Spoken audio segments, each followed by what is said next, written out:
sed de Dios, del Dios vivo. ¿Cuándo vendré y me presentaré delante de Dios?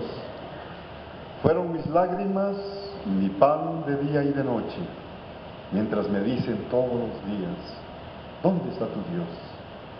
Me acuerdo de estas cosas y derramo mi alma dentro de mí, de cómo yo fui con la multitud y la conduje hasta la casa de Dios, entre voces de alegría y de alabanza del pueblo en fiesta. Primero, agradezco esta oportunidad.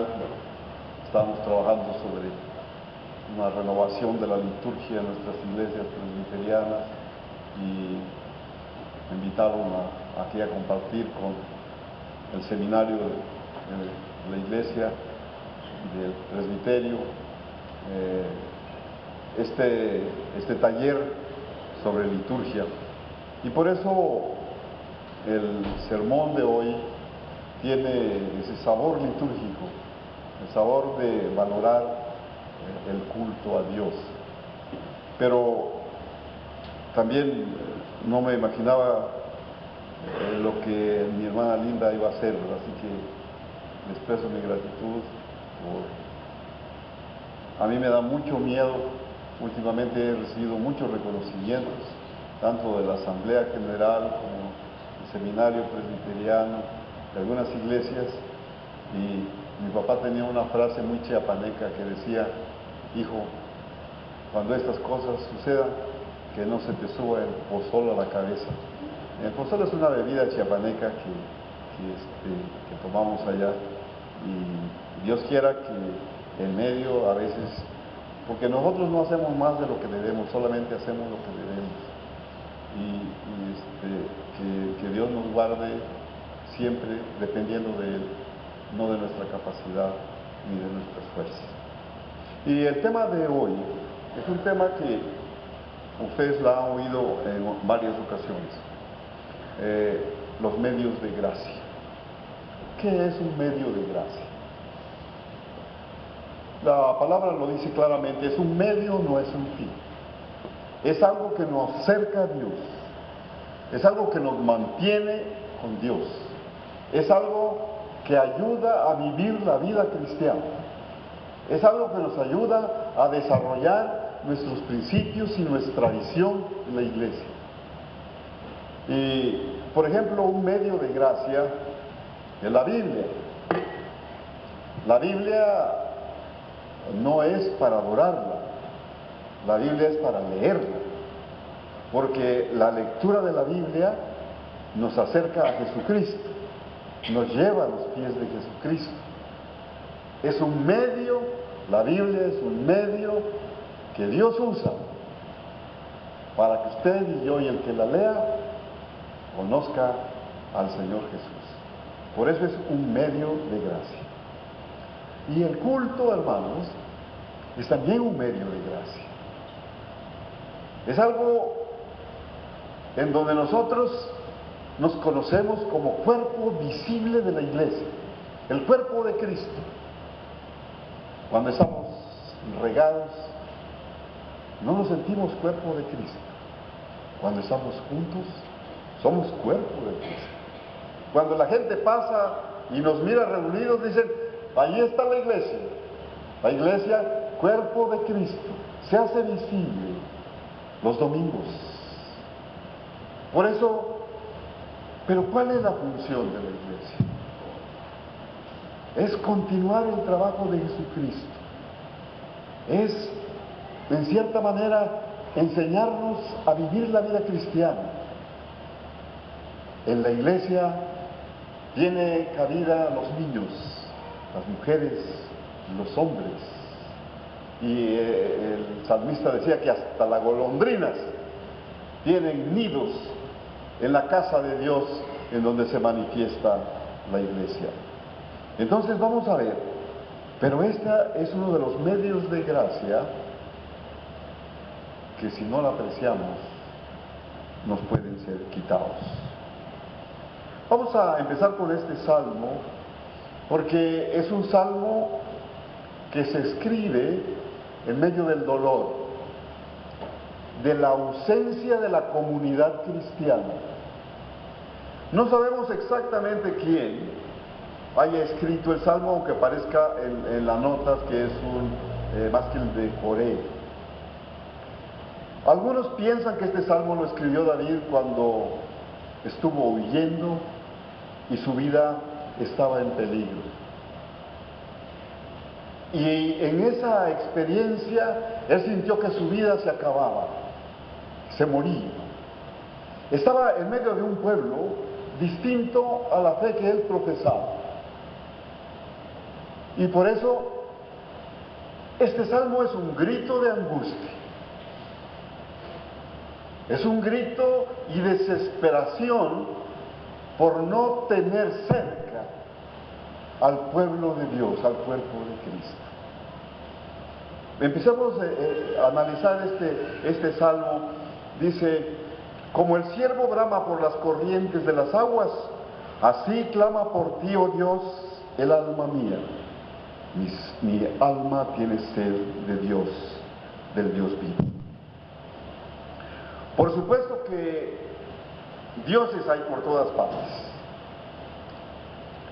La cultura humana, por donde quiera que le busque, en cualquier pueblo lejano, van a encontrar ustedes signos de que ahí creen en Dios. A veces es un monumento, de manera de animal, de ave, muchas formas que la gente busca porque cree en Dios. Pablo, ahí en el capítulo 1 de Romanos, afirma que nadie puede negar que Dios existe, porque las cosas visibles e invisibles nos gritan y nos hablan y nos dicen que hay un Dios. Eso lo podemos ver nosotros en todas las culturas. Pero la experiencia del salmista es distinta. El salmista no cree en cualquier Dios. La experiencia que él ha tenido con Dios es que es un Dios vivo. Si ustedes recuerdan, apenas hace 8 días, 15 días estábamos celebrando la resurrección de Cristo, porque nosotros creemos que Cristo vive. El Cristo en quien nosotros creemos es un Cristo vivo. Esto es lo que dice el salmista. Mi alma tiene sed de Dios, del Dios vivo. Y por supuesto que esto hace la diferencia con cualquier Dios que tiene aquí en la mente el orante. Pero hoy está alejado. Fíjense bien, no está alejado de Dios. Está alejado del pueblo de Dios. Y ahí, alejado del pueblo de Dios, siente que Dios mismo le hace falta. Y por eso dice, mi alma, o como el ciervo brama. Decía que a veces los conceptos se han perdido, porque ahora el concepto de los niños, sobre todo, el concepto que tienen del ciervo, es lo que ven en los zoológicos. Y esos están tranquilos, esos tienen ahí su agua, y no les pasa absolutamente nada de la experiencia del ciervo del que habla el orante de este salmo. Pero les decía que si alguna vez van a México, vayan al Palacio de Bellas Artes. Hay un ballet folclórico muy impresionante allá y hay una danza que se llama la danza del venado. Yo creo que algunos de ustedes ya la han visto. En la danza del venado se ubica el contexto de lo que dice este texto, porque en nuestros pueblos, cuando los venados vivían y cuando la gente lo quería cazar, los andaban ansiosos, buscando un abrevadero de agua. Y eso se ve en el ballet de Amalia Hernández. Cuando el hombre, el artista que la hace de venado, brinca con una sed, pues con los ojos viendo si alguien no lo va a matar, y llega al abrevadero tomando agua, porque si no toma agua, se muere. Esta es la característica de este santo. Esta es la característica de este hombre que, lejos de la comunidad cristiana, siente que se muere de sed del Dios que da vida. Un texto más antiguo que la Reina Valera traduce este texto diciendo el Dios que da vida. ¿Y qué es lo que ha pasado? ¿Cómo es que este hombre ha llegado a esa situación?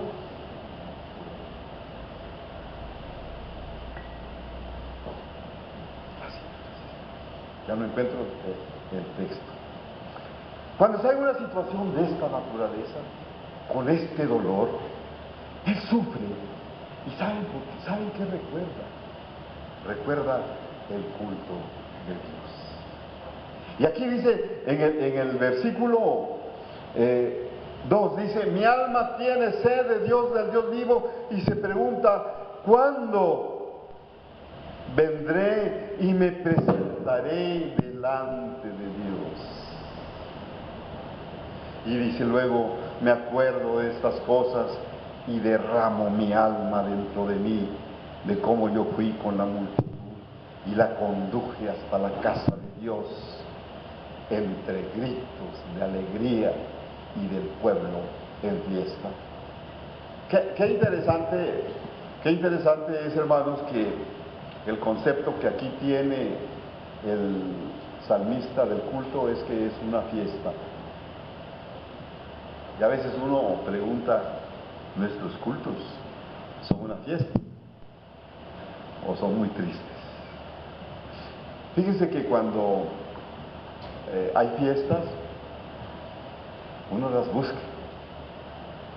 La gente le gusta la fiesta, busca la fiesta, inventa las fiestas. Una vez le pregunté a un hermano: ¿y ahora qué fiesta tienen ustedes? San Justo. Nos gusta la fiesta, nos gusta hacer fiesta. Por eso debería de gustarnos el culto, porque el culto es el encuentro del pueblo con su Dios, el Dios que va a rendirle culto en un ambiente de gratitud y de fiesta. Eso es. Y eso es lo que extraña a este hombre. Eso es lo que le duele en su corazón, que ahora no siente, al contrario, siente que su vida se pierde, se muere. Una y otra vez aparece, dice: me acuerdo por un abismo llama a otro abismo a la voz de tus cascadas. Todas tus ondas y tus olas han pasado sobre mí. Es decir, me siento aterrado, me siento terriblemente asediado y no encuentro refugio. Y cuando no encuentro refugio, yo quisiera que tu pueblo, que la iglesia estuviera aquí conmigo. La extraño, la siento lejos de mí. Y yo no sé si este orante había sido muy asiduo a los cultos o no ha sido asiduo a los cultos, porque el culto es un medio de gracia que nos puede ser quitado. Puede ser una enfermedad, puede ser un cambio de trabajo, puede ser muchas cosas que nos separan de nuestra iglesia, de nuestro pueblo. Pero parece ser que cuando lo tenemos, no lo valoramos. No decimos esta palabra como la dice el salmista. Nos parece que el culto es aburrido. Y uno pregunta: ¿habrá pobreza en los sermones? ¿Habrá pobreza en los himnos actuales o habrá pobreza en mi vida? ¿En dónde estará el problema de que los cultos ya no sean emocionantes, como dice el texto bíblico? Y eso nosotros tenemos que pensar en ocasiones que nos da igual llegar a tiempo que llegar tarde. Unas hermanas allá en México nos decían, con que yo llegue a la bendición es suficiente. Me siento bien porque llegué a la bendición. Claro, se escapó la ofrenda, ¿verdad? Y eso lo hace todavía feliz. Sin embargo, tenemos que revalorar el culto, porque quizás un día nos pase lo que a este orante. Y en su dolor y en su tristeza no encuentre la paz que buscaba. Y aquí vale la pena ver la lucha de este orante, vale la lucha ver de este salmista, cuando está en su desesperación, cuando siente que se está muriendo, algo muy profundo de su corazón le responde a su necesidad. Porque además, el texto nos dice que como está en una comunidad que no piensa como él y que no siente como él, la gente se burla de él. Lo que tienes es un Dios muy poderoso. ¿Dónde está tu Dios? ¿No les ha pasado alguna vez que en algún momento de su vida difícil ustedes piensan eso, porque esa crítica de la gente se convierte en un clamor de su corazón, en un grito de su alma?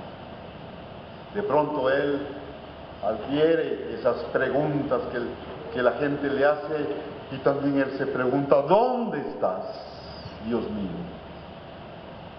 Que no encuentro tu socorro, que no encuentro tu presencia. Y él sentía que cuando estaba con el pueblo, allí sí se sentía la presencia de Dios.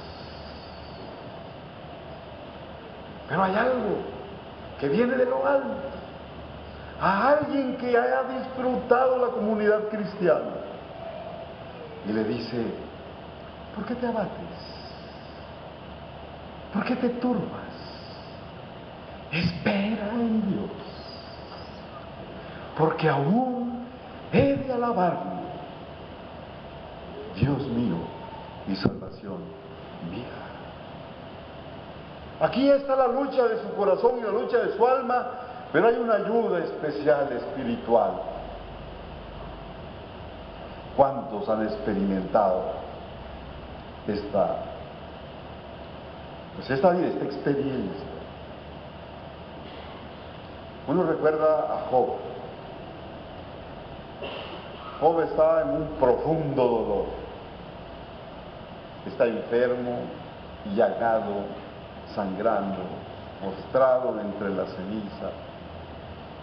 Pobre, se le han muerto sus hijos, se le ha ido su mujer, ha perdido todos sus bienes y no le queda más que rascarse con una tabla en su dolor. Pero llegan allí unos amigos y los amigos le dicen, oye, Job, tú estás pagando tus pecados, algo mal hiciste. Y Job revisa su vida y dice, pero sí, no recuerdo haber hecho nada. Y en su dolor y en su tristeza casi le grita a sus amigos, cállense.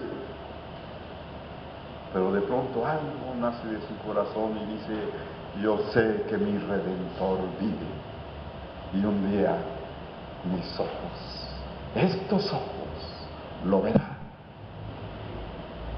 Tremenda la experiencia de Job. Elías es un profeta, enorme profeta, increíble, el profeta del fuego, le dicen algunos. Allá tuvo una lucha con los profetas de Baal, y en una demostración de poder de Dios, venció a los profetas de Baal. Y cuando Elías termina esta obra tremenda, impactante, Elías se va al desierto, pero ya no aguanta más Elías. Y le grita al Señor le dice, ya han matado a tus profetas, solo yo quedo, Señor, mátame también a mí, porque yo no valgo más que ellos. Y cuando Elías está en esa decisión de morirse en pleno desierto, el ángel del Señor le dice, Elías, come, duerme, porque un largo camino te resta. Y Elías come y duerme y continúa su camino. ¿Cuántas experiencias pudiéramos hablar de esa lucha que a veces en el corazón se da cuando estamos fuera de la comunidad cristiana? Porque el cuerpo de Cristo arropa, nos ayuda, nos enseña. Es distinto que cuando un cristiano está enfermo, llegan los ancianos y oran por él.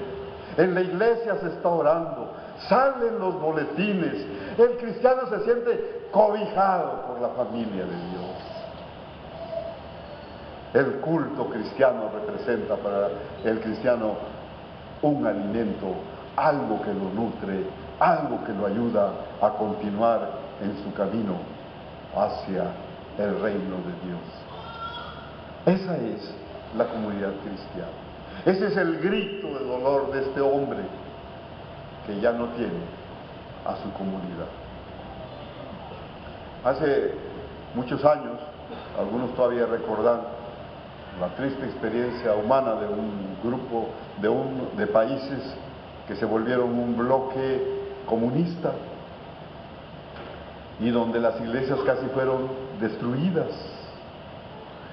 Y contaba la historia un pastor rumano que en la iglesia, a veces habían unas iglesias de 400, 500 miembros y tenían 3 o 4 Biblias para toda la comunidad. Y entonces ellos lo que hacían era, esta semana le toca la Biblia a esta familia, esta otra semana le toca a esta otra familia. Y a veces le tocaban en una semana que la Biblia pasara de 3 a 4 familias. Y entonces empezaron a notar el valor que la Biblia tenía para sus vidas. Pero mientras estuvieron en paz, no la leían, no la miraban, no la seguían, no la escudriñaban. ¿No nos pasa a veces eso a nosotros también, hermano? ¿No nos pasa que valoramos poco los medios de gracia que Dios nos da para nutrirnos, para enseñarnos? Tengamos cuidado, porque alguna vez pudiera quitar. Conocí a una hermana en Chiapas que le dio artritis deformable y ya a una edad todavía buena, la hermana tuvo que dejar de asistir al culto. Y un día la sociedad femenil, las sociedades femenil siempre son muy trabajadoras en todas las iglesias, fue a visitar y le llevaba un diploma como ese que me dio Linda y la familia, y nombrándola miembro honorario, y le entregaron el pergamino, el diploma, y la hermana se puso a llorar. Y la hermana le dijo, yo no quiero ser miembro honorario. Yo quiero que mi Señor me encuentre activo. Yo quiero que cuando me lleve o venga, Quiero que me encuentre trabajando. Yo quiero ir a mi iglesia. Lloro porque mis pies no pueden entrar en los atrios. Pero yo he de volver a alabar a Dios con el pueblo de Dios. Qué tremenda experiencia, hermanos. La alabanza hay muchas cosas que nosotros podemos hacer solitos. Fíjense que la historia de nuestras vidas cristianas son distintas. Mucha gente ha conocido al Señor en una cárcel. Está en la cárcel y llegó un predicador y ahí tuvo su encuentro con Dios.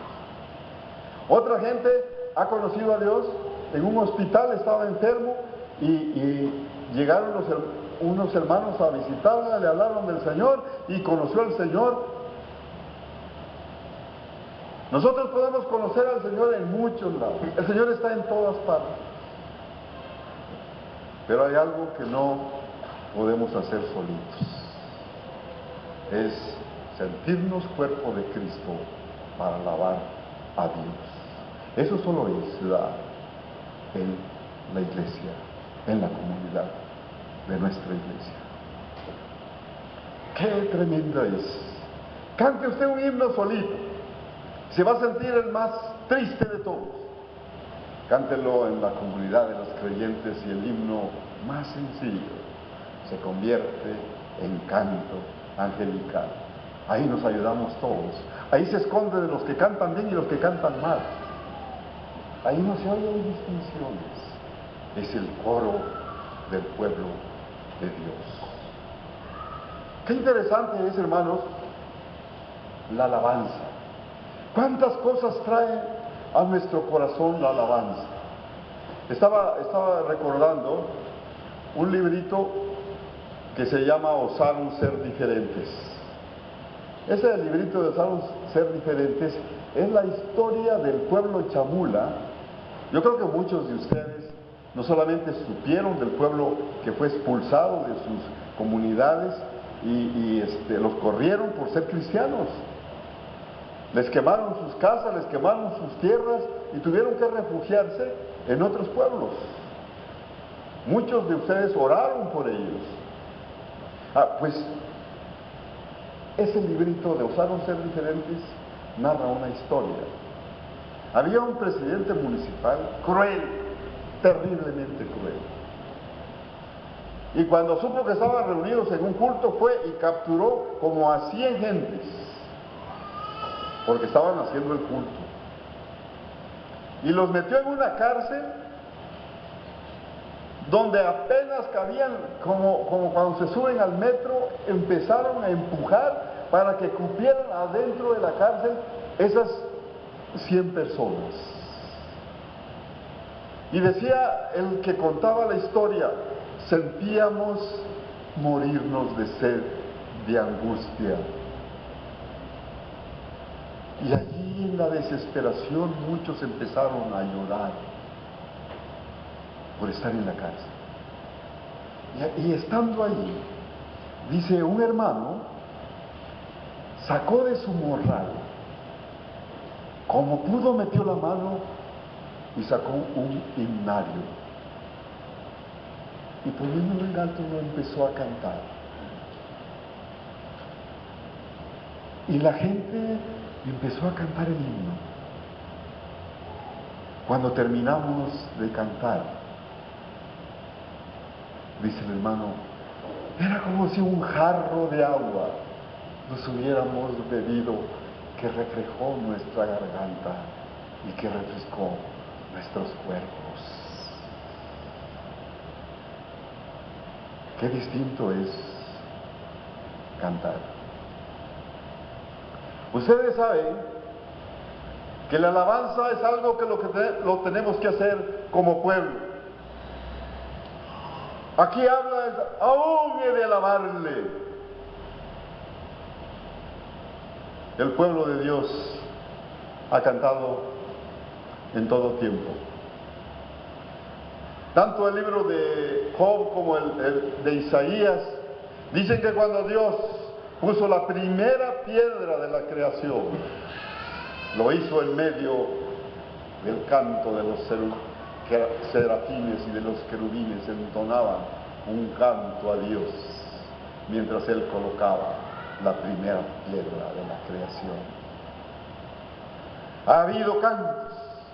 La Biblia es un libro de cantos.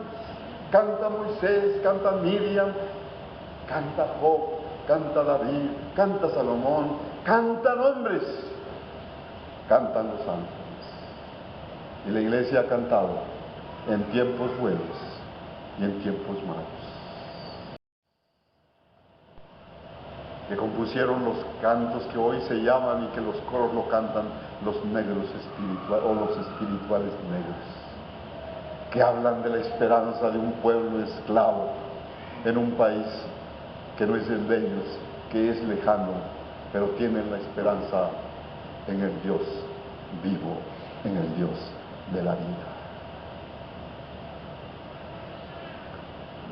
Allá en Toledo, en España, hay una cárcel que todavía queda como testimonio. Estuvo encarcelado Juan de la Cruz, y ahí en esa cárcel escribió los más bellos poemas que se hicieron canciones, se hicieron música. Al Dios de la esperanza, al Dios de la vida. Queridos hermanos, Dios creó al mundo en medio de la música, en medio del canto, en medio del dolor. Y cuando este planeta al que estamos destruyendo cada día emita su último suspiro, se levantará el reino de Dios y cantará a su Rey y Señor, y el canto de los santos rescatados por la sangre de Jesucristo será: Santo, Santo, Santo, Señor. Así que es posible que ahí estemos nosotros también, cantándole al Señor. Por lo pronto pónganse a ensayar, porque puede ser que les toque cantar, y será divino cantarle al Señor. Pero no esperemos que lleguen esos días. Vengamos a la casa de Dios como un pueblo en fiesta, en gritos, porque su Señor vive y vive para siempre. Que Dios nos bendiga.